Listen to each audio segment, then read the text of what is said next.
Nuestro planeta alberga rincones que desafían toda lógica, lugares donde las leyes de la naturaleza parecen no aplicar, donde la historia dejó cicatrices tan profundas que el propio suelo parece recordarlas.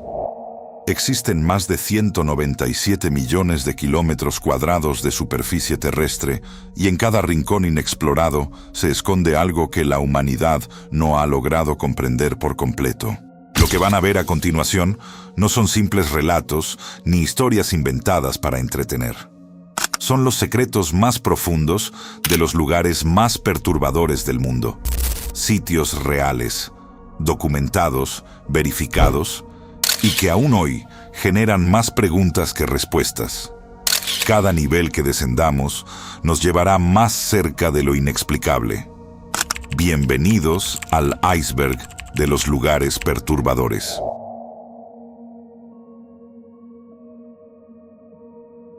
Debajo de una de las ciudades más visitadas del planeta, debajo de sus cafés, de sus avenidas iluminadas y de sus museos, se extienden más de 300 kilómetros de túneles repletos de restos humanos.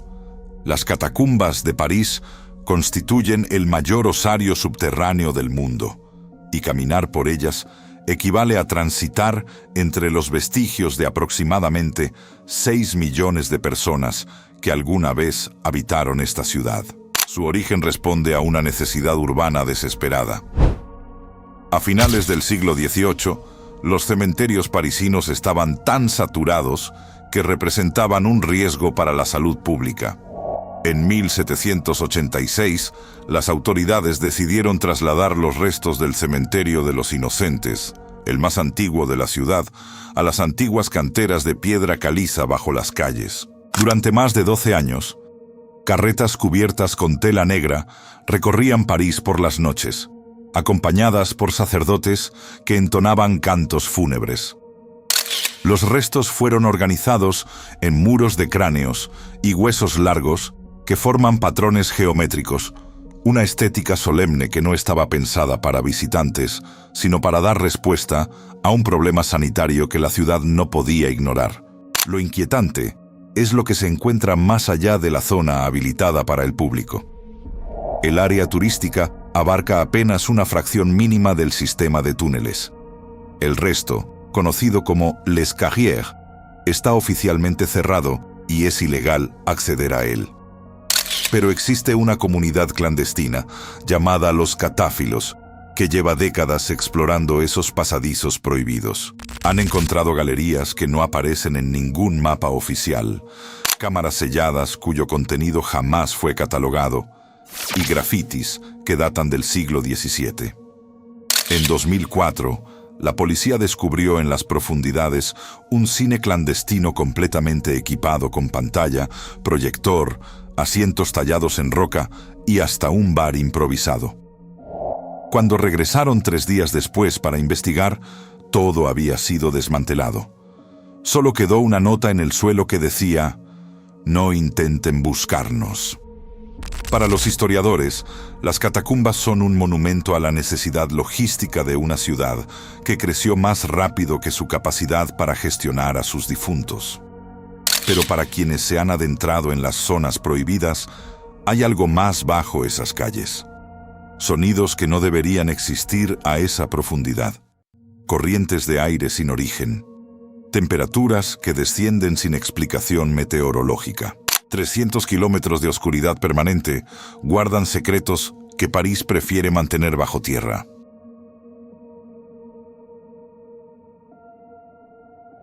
En el condado de Columbia, Pensilvania, Estados Unidos, existe una localidad que lleva más de 6 décadas ardiendo por dentro.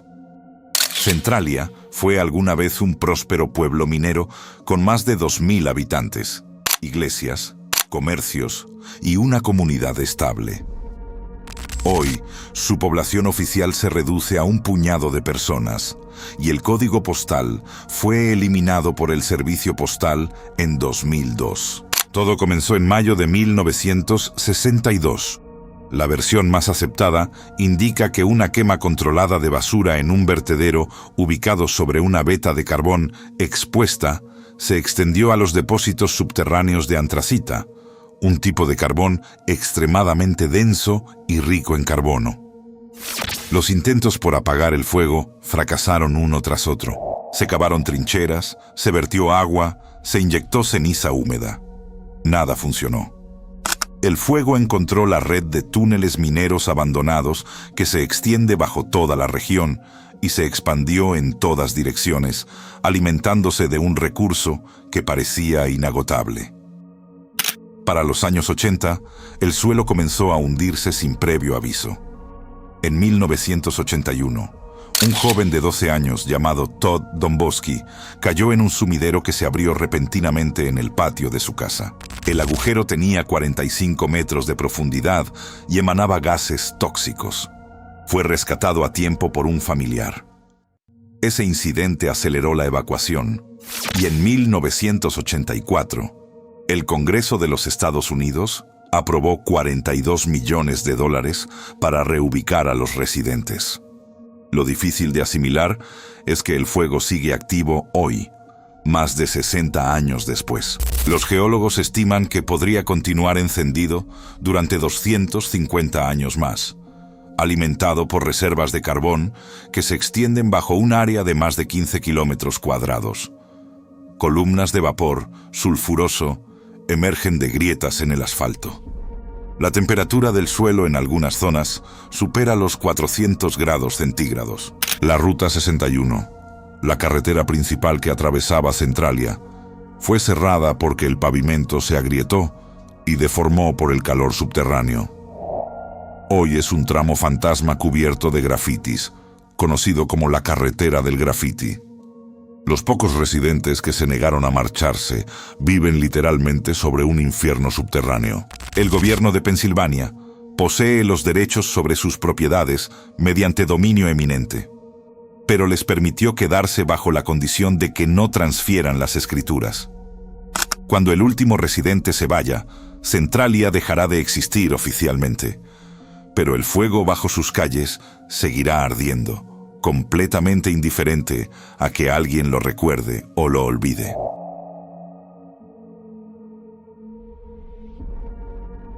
En el desierto del Namib, en el sur de Namibia, un pueblo entero está siendo tragado lentamente por la arena. Las casas, estilo Art Deco, que alguna vez tuvieron salones de baile, hospitales con equipos de rayos X y la primera línea de tranvía del África subsahariana, ahora tienen dunas de arena entrando por las ventanas rotas, inundando las habitaciones hasta la altura del techo. Kolmanskop fue fundada en 1908, cuando un trabajador ferroviario llamado Zacarías Lewala encontró un diamante brillando en la arena mientras limpiaba la vía del tren. La noticia desató una fiebre diamantífera sin precedentes. En meses, cientos de buscadores llegaron a la zona, que entonces era parte del África del sudoeste alemana, colonia del Imperio Alemán.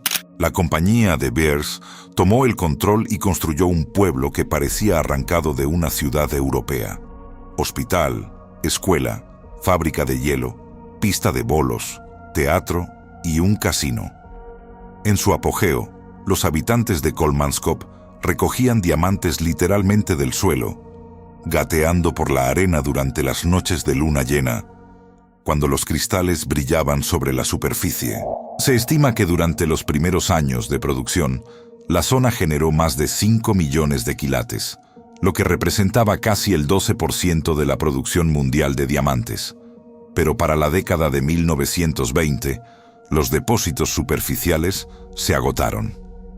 Cuando se descubrieron yacimientos más ricos más al sur, Kolmanskop comenzó a vaciarse.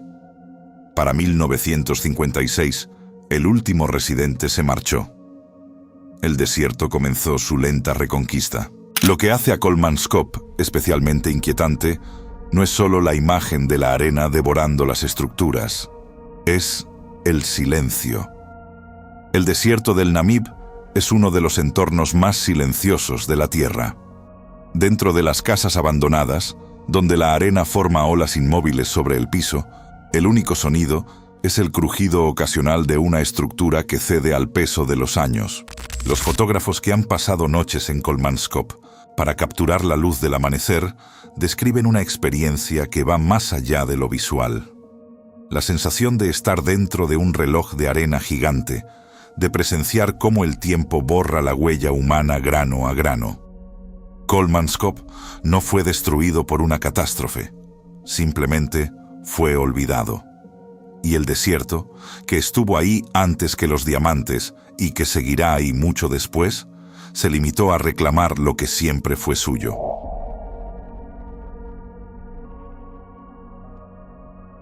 A 110 kilómetros al norte de Kiev, en Ucrania, existe una ciudad donde el calendario se detuvo en 1986.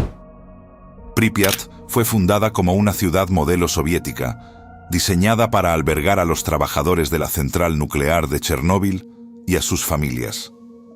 En su mejor momento, casi 50.000 personas vivían allí. Tenía escuelas, cines, un parque de diversiones que nunca llegó a inaugurarse oficialmente, piscina olímpica y hospitales. El 26 de abril de 1986, el reactor número 4 de la central sufrió un fallo catastrófico durante una prueba de seguridad. La explosión liberó una cantidad masiva de material radiactivo a la atmósfera. Pero los habitantes de Pripyat no fueron informados de inmediato.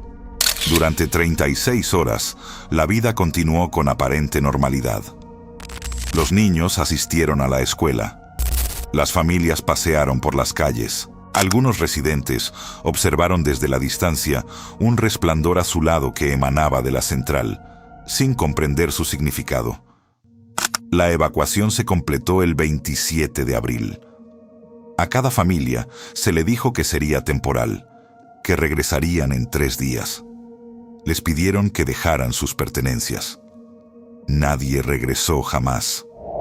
Hoy, casi 4 décadas después, Pripyat permanece exactamente como fue abandonada. Los libros siguen abiertos en los pupitres de las escuelas. Las muñecas yacen en los pisos de los jardines de infancia. La noria amarilla del parque de diversiones se ha convertido en el símbolo más reconocible del lugar. Un juego mecánico diseñado para la alegría que nunca cumplió su función. Lo más impactante no es solo la radiación que aún impregna ciertas zonas. Es lo que la naturaleza ha hecho en ausencia del ser humano. Árboles crecen a través de los pisos de los apartamentos. Lobos, alces y caballos salvajes de la raza Przewalski deambulan por las calles. La zona de exclusión de 30 kilómetros se ha convertido, paradójicamente, en uno de los mayores refugios de vida silvestre de Europa, precisamente porque el ser humano fue expulsado. Pripyat es un recordatorio visible de que la naturaleza no necesita nuestra presencia para prosperar, y de que una ciudad entera puede desaparecer del mapa humano sin que el planeta lo note.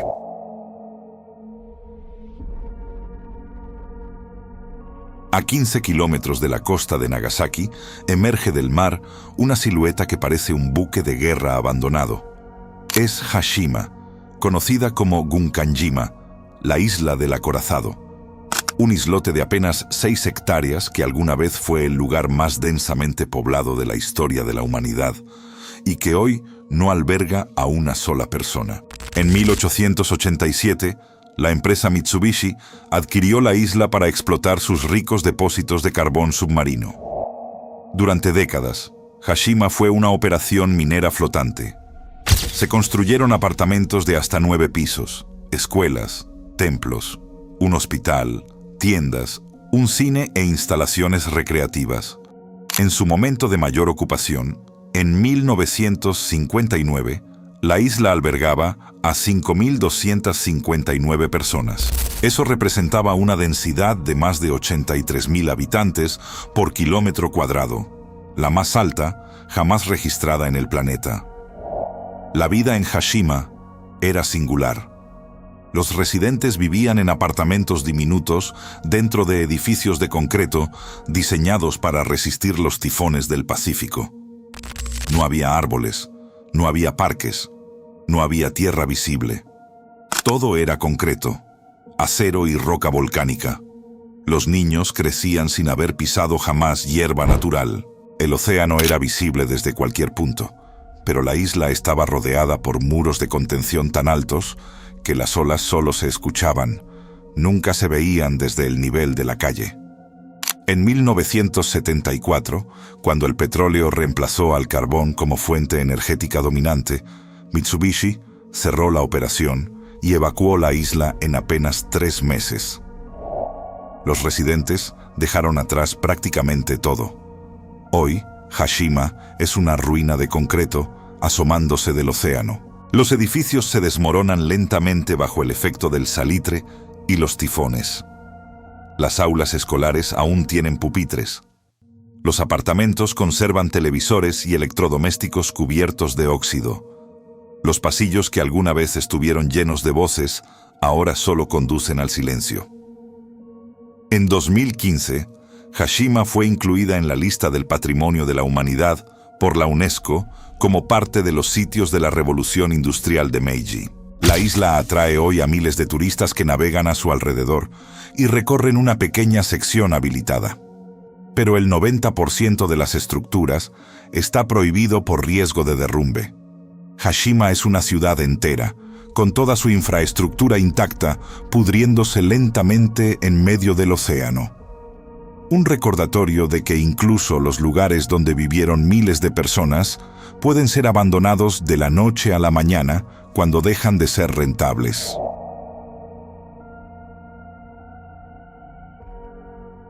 En la ciudad de Kutná Hora, a 70 kilómetros de Praga, República Checa, hay una pequeña capilla que por fuera parece completamente ordinaria. Pero al cruzar sus puertas, la realidad se transforma.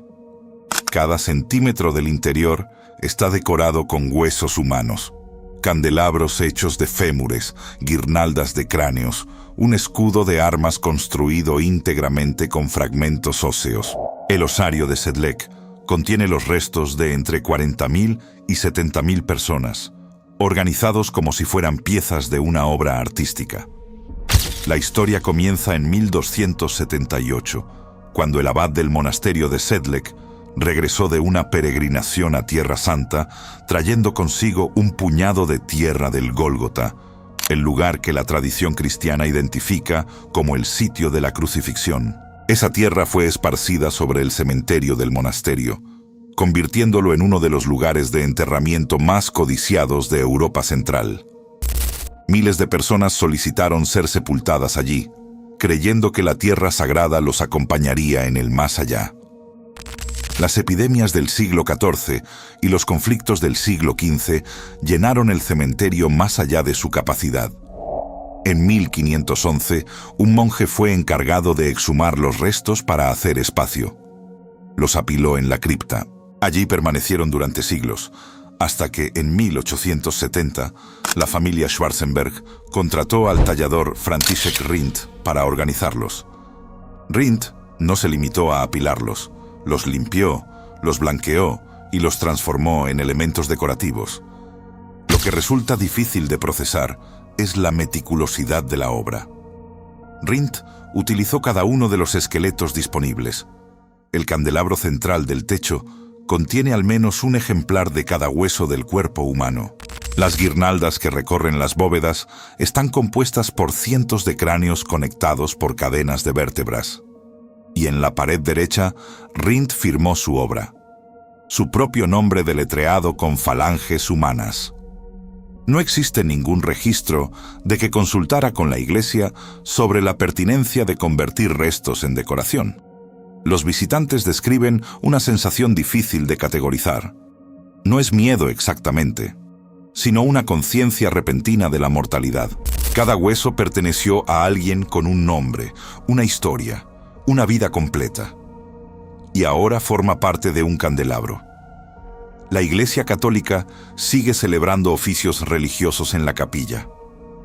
Algunos creyentes consideran el osario un recordatorio legítimo de lo efímero de la existencia. Otros lo ven como algo que jamás debió hacerse.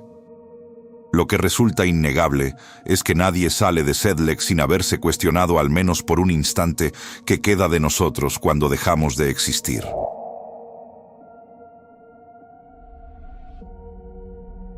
En las afueras de la ciudad de Cluj-Napoca, en Transilvania, Rumania, existe un bosque de 295 hectáreas que la comunidad científica no ha logrado explicar por completo.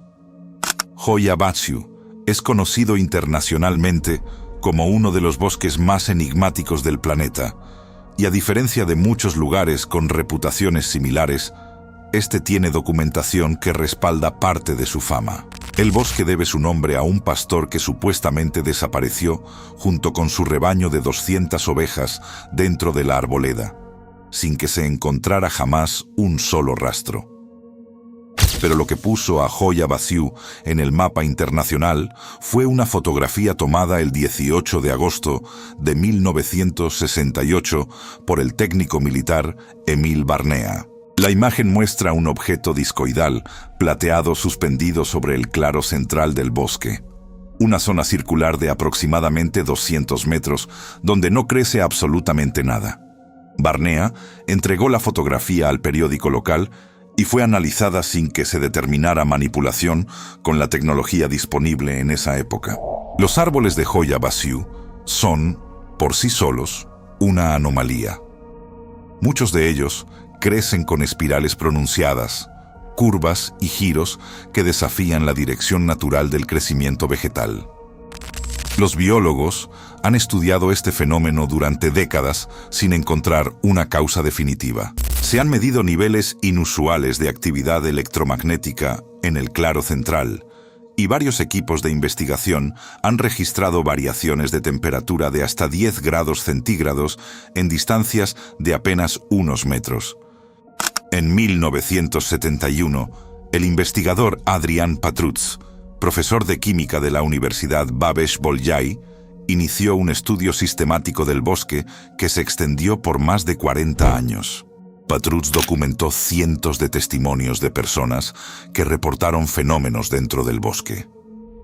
Marcas que aparecían sin causa en la piel, náuseas intensas, desorientación extrema, incluso en personas con experiencia en orientación forestal, y una sensación persistente de ser observado que la gran mayoría de los visitantes describe de forma independiente sin conocer los testimonios previos. Lo que nadie ha podido explicar es el claro. Análisis de suelo realizados en 2005 no revelaron ninguna diferencia química significativa entre el suelo del claro y el suelo del resto del bosque. No hay contaminación, no hay diferencia de pH, no hay ausencia de nutrientes. Simplemente, la vegetación no prospera allí. Las semillas plantadas deliberadamente por los investigadores no germinan. Los trasplantes se marchitan. El gobierno rumano ha designado el bosque como área protegida y hoy es uno de los destinos más visitados de Europa del Este por quienes buscan experiencias fuera de lo común. Pero ningún cartel turístico explica por qué en un bosque donde todo crece retorcido hay un círculo perfecto donde nada crece en absoluto.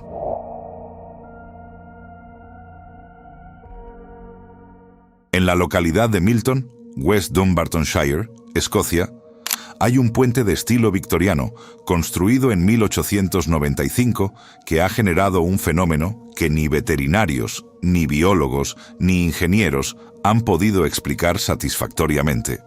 Desde los años 50 del siglo XX, cientos de perros han saltado desde el mismo punto del puente de Overtoun, una caída de 15 metros sobre las rocas de abajo. Y en un porcentaje significativo de los casos, los animales que sobreviven regresan al puente e intentan saltar de nuevo. Los primeros reportes documentados datan de los años 50, pero el fenómeno ganó atención pública en 2005, cuando el periódico local, The Dumbarton Reporter, publicó una investigación que recopiló más de 50 casos confirmados. La Sociedad Escocesa para la Prevención de la Crueldad contra los Animales intervino, y se instalaron señales advirtiendo a los dueños que mantuvieran a sus mascotas con correa al cruzar el puente. La explicación más aceptada fue propuesta por David Sexton, un experto en comportamiento animal.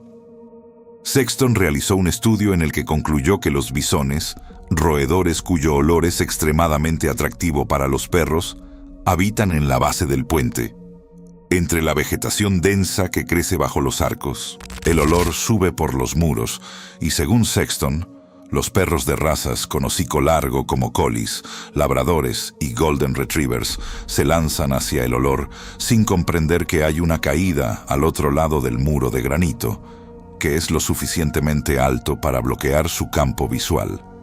Esta teoría explica parte del fenómeno, pero no su totalidad. Los saltos ocurren casi exclusivamente desde el mismo tramo del puente, siempre del lado derecho mirando hacia la mansión de Overtown.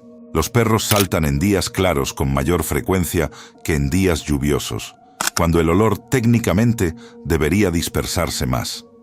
Y no explica los reportes de perros que regresan compulsivamente a saltar una segunda vez. Un comportamiento repetitivo de ese tipo no tiene precedente claro en la literatura veterinaria.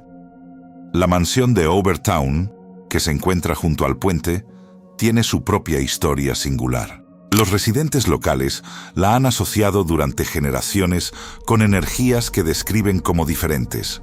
Una percepción que la ciencia no respalda, pero que se mantiene arraigada en la comunidad. Los perros siguen saltando del puente de Overtown. La ciencia tiene una teoría parcial. La población local tiene otra muy distinta.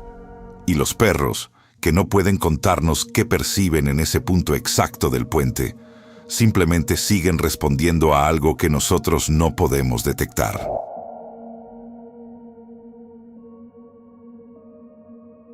A 300 metros bajo la superficie del desierto chihuahuense, dentro de la mina de Naica, existe una cámara natural que parece pertenecer a un planeta diferente. La Cueva de los Cristales contiene las formaciones minerales más grandes jamás descubiertas.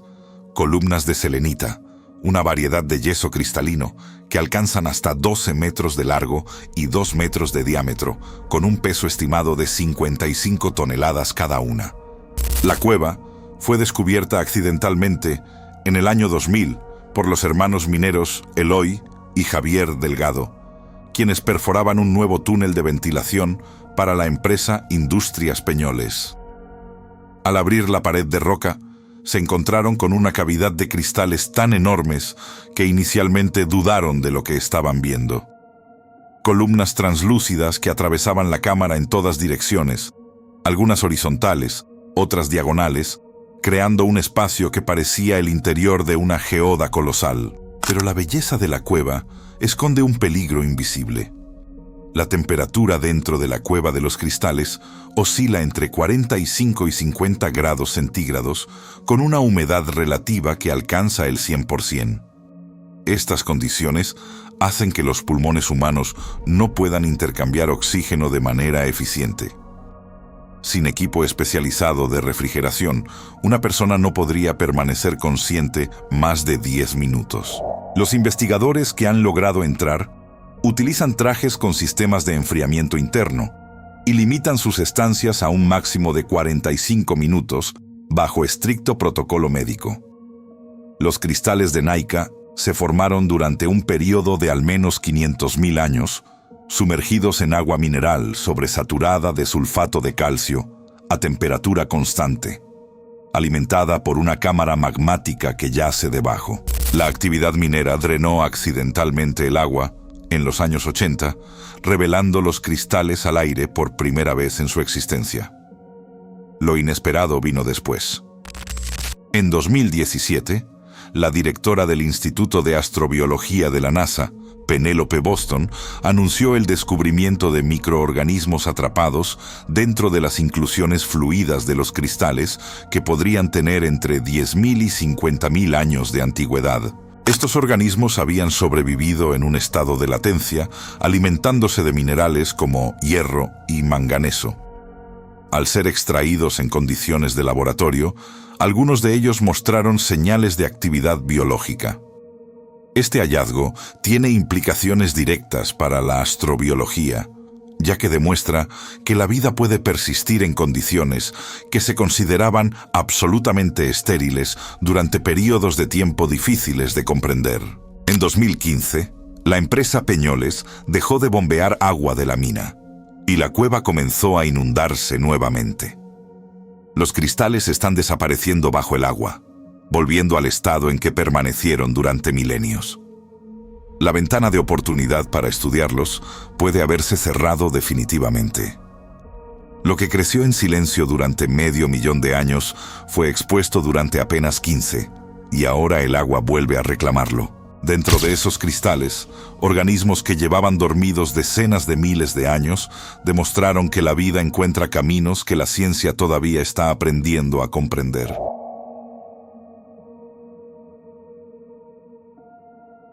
A 5.029 metros de altitud, en el Himalaya indio, en el estado de Uttarakhand, hay un lago glaciar de apenas 40 metros de diámetro que permanece congelado la mayor parte del año. Cuando el hielo se retira durante algunas semanas del verano, el agua transparente revela algo que dejó desconcertados a quienes lo descubrieron por primera vez. Cientos de restos óseos humanos yacen en el fondo y las orillas. El lago Rubicon fue descubierto oficialmente en 1942 por un guardabosques británico llamado Hari Kishan Madwal. El primer recuento identificó más de 500 conjuntos de restos, junto con fragmentos de tejido, cabello, sandalias de cuero y objetos metálicos. Debido a la altitud y el frío extremo, muchos restos estaban sorprendentemente bien preservados. La pregunta inmediata era obvia. ¿Quiénes eran estas personas y cómo terminaron todas en el mismo lugar remoto? Las teorías iniciales incluyeron epidemias, rituales religiosos y conflictos armados. Pero los estudios antropológicos descartaron estas hipótesis una por una. Los indicios físicos eran consistentes con impactos recibidos desde arriba, no laterales. En 2004, un equipo de National Geographic y la Universidad de Hyderabad llegó a una conclusión sorprendente.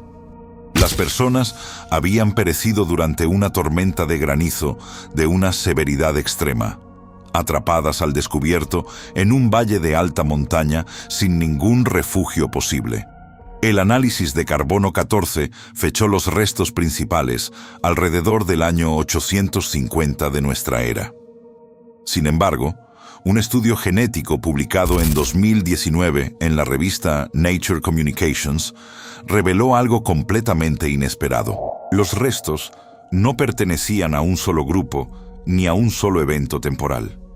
El análisis de ADN identificó al menos 3 poblaciones genéticamente distintas. Un grupo mayoritario de ascendencia sudaásica, un grupo pequeño con marcadores genéticos del Mediterráneo oriental, posiblemente de la región griega, y un grupo de ascendencia del sudeste asiático. Y más desconcertante aún, no perecieron al mismo tiempo. Las dataciones mostraron que los restos abarcaban un periodo de al menos 1000 años. El grupo con genética mediterránea fue fechado alrededor del siglo XVII o XVIII, casi 1000 años después del grupo principal.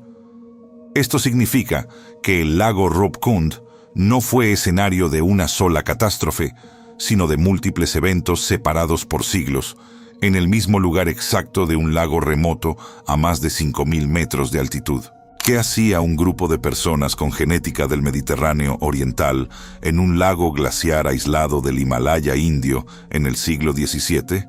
Es una pregunta que la ciencia formuló hace apenas unos años y que todavía no tiene respuesta. El lago sigue ahí, y cada verano, cuando el hielo se retira, los restos vuelven a asomarse al mundo como si esperaran que alguien finalmente explique por qué están ahí.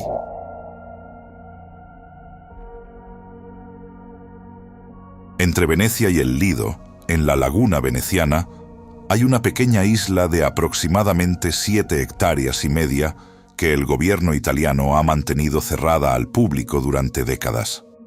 Poveglia tiene una historia tan sombría que incluso los pescadores locales prefieren no acercar sus embarcaciones a sus costas.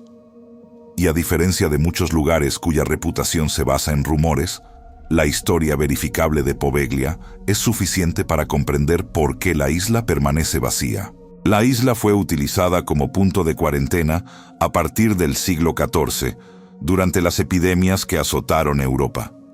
Venecia, como ciudad portuaria principal del Mediterráneo, necesitaba un sistema para aislar a quienes presentaban síntomas. Poveglia se convirtió en ese lugar.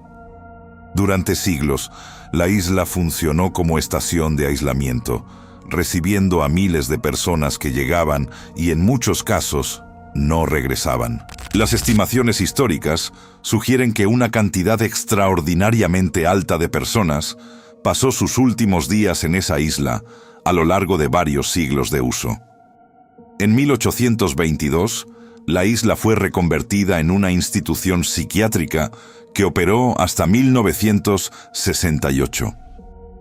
Los registros que sobrevivieron describen prácticas médicas que reflejaban los estándares de la época, muchos de los cuales hoy serían considerados inaceptables. Existe una leyenda persistente sobre un médico de la institución que llevó sus métodos demasiado lejos y que terminó sus días en circunstancias que la documentación oficial registra de forma escueta, pero que el relato popular ha expandido considerablemente. Los análisis de suelo realizados en la isla han revelado una composición inusual en las capas superiores, consistente con un uso prolongado del terreno para fines que la documentación histórica respalda. En 2014, el gobierno italiano intentó subastar un contrato de arrendamiento de 99 años para la isla. Recibió una sola oferta seria, por una cantidad sorprendentemente baja para una propiedad en la laguna de Venecia. El acuerdo no se concretó. La isla permanece cerrada, vacía y en deterioro progresivo. Los venecianos que viven y trabajan en la laguna tienen una relación particular con Poveglia. No hablan de ella con entusiasmo. No la recomiendan. No la señalan a los turistas desde los vaporetos. Es una isla que existe en los mapas, pero que la comunidad local ha decidido, de forma tácita y colectiva, que es mejor dejar tranquila. Si le preguntamos a la historia, hay razones documentadas para ello. Si le preguntamos a los pescadores de la laguna, hay razones que prefieren no documentar.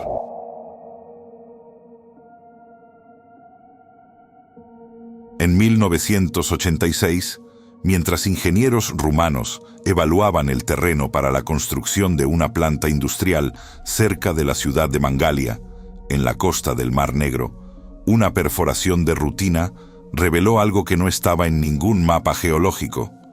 Una cueva sellada a 20 metros bajo la superficie que había permanecido completamente aislada del mundo exterior durante aproximadamente 5,5 millones de años. La cueva de Mobile no se parece a ninguna otra cueva del planeta.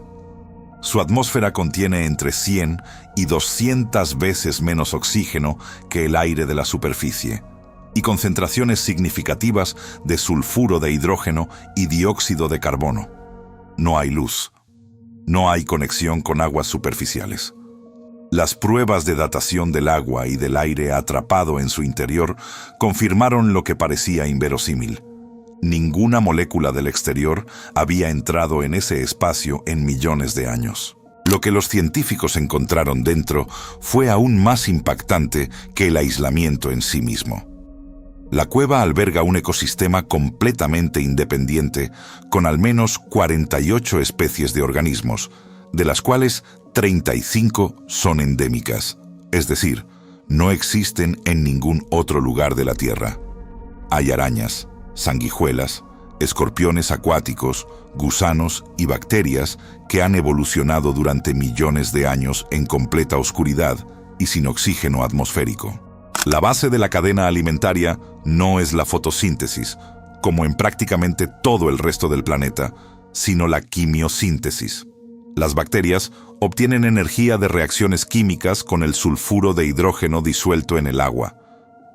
El acceso a la cueva de Mobile es uno de los más restringidos del mundo. Solo un puñado de investigadores ha descendido y cada visita requiere equipo de respiración autónoma, protocolos de descontaminación estrictos y autorizaciones que tardan meses en obtenerse. El Dr. Rich Bowden, microbiólogo de la Universidad de Plymouth, que logró ingresar en 2010, describió la experiencia como lo más cercano a visitar otro planeta sin salir de la Tierra.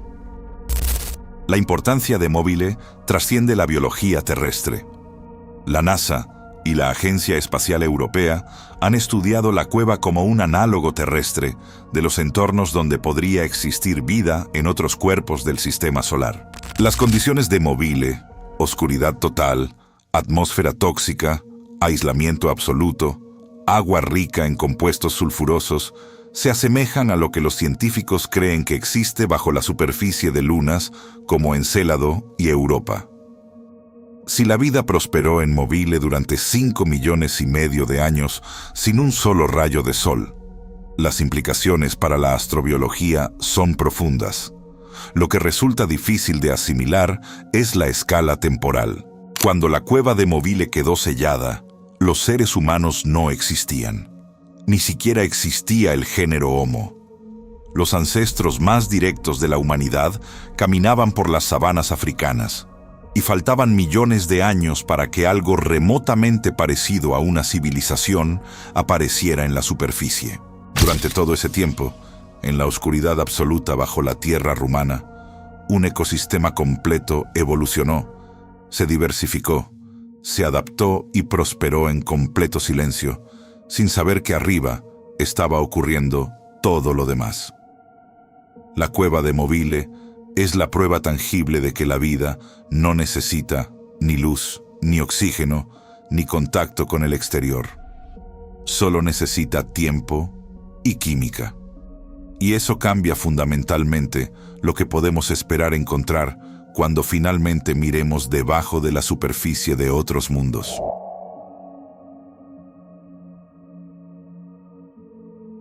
En el centro de Pyongyang, la capital de Corea del Norte, se levanta una estructura de 330 metros de altura y 105 pisos que domina el horizonte de la ciudad como un monolito de concreto y misterio. El Hotel Ryugyong fue diseñado para ser el edificio más alto de Asia, un símbolo del poderío del régimen norcoreano. Su construcción comenzó en 1987.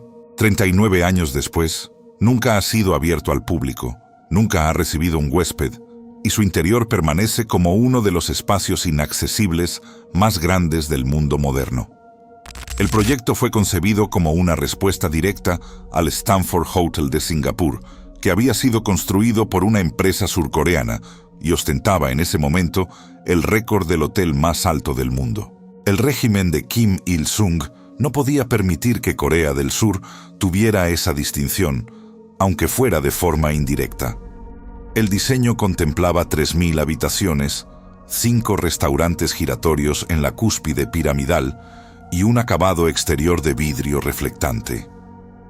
La construcción se detuvo abruptamente en 1992. La Unión Soviética, principal sustento económico de Corea del Norte, se había disuelto. Sin financiación, el edificio quedó como un esqueleto de concreto gris, sin ventanas, sin acabados, sin sistemas internos. Durante 16 años permaneció así, visible desde cualquier punto de Pyongyang, pero ignorado por los mapas oficiales y las fotografías del régimen. Era el edificio más grande del mundo sin ocupar, y el gobierno simplemente actuaba como si no existiera. En 2008, se reanudaron los trabajos exteriores. Una empresa egipcia, Orascom Group, instaló paneles de vidrio en la fachada como parte de un acuerdo de telecomunicaciones con el régimen. La estructura dejó de parecer un esqueleto, pero los reportes de quienes han logrado observarla de cerca indican que los paneles cubren pisos vacíos. Detrás del vidrio no hay habitaciones, no hay pisos terminados, no hay infraestructura habitable, lo que convierte al Ryugyong en un lugar genuinamente perturbador. No es su tamaño ni su historia de fracasos constructivos. Es lo que representa. Es un edificio de 105 pisos en el centro de una de las ciudades más herméticas del planeta, erigido por un régimen que invirtió recursos equivalentes al 2% de su Producto Interno Bruto, en un momento en que su población enfrentaba una crisis alimentaria severa. Es un hotel sin huéspedes, sin restaurantes, sin ascensores funcionales, en un país donde los ciudadanos necesitan permiso estatal para viajar dentro de sus propias fronteras. Es la estructura vacía más grande de la Tierra, y cada mañana los habitantes de Pyongyang la ven recortada contra el cielo sin que se les permita reconocer públicamente lo que es. Un monumento al orgullo que consumió recursos que pudieron destinarse a alimentar a quienes lo construyeron. En 2018 y 2019 se observó actividad de construcción renovada en la estructura. Grúas fueron instaladas en los niveles superiores. Luego desaparecieron. Nadie fuera de Corea del Norte sabe con certeza qué hay dentro del Ryugyong. Nadie sabe si algún día funcionará como hotel.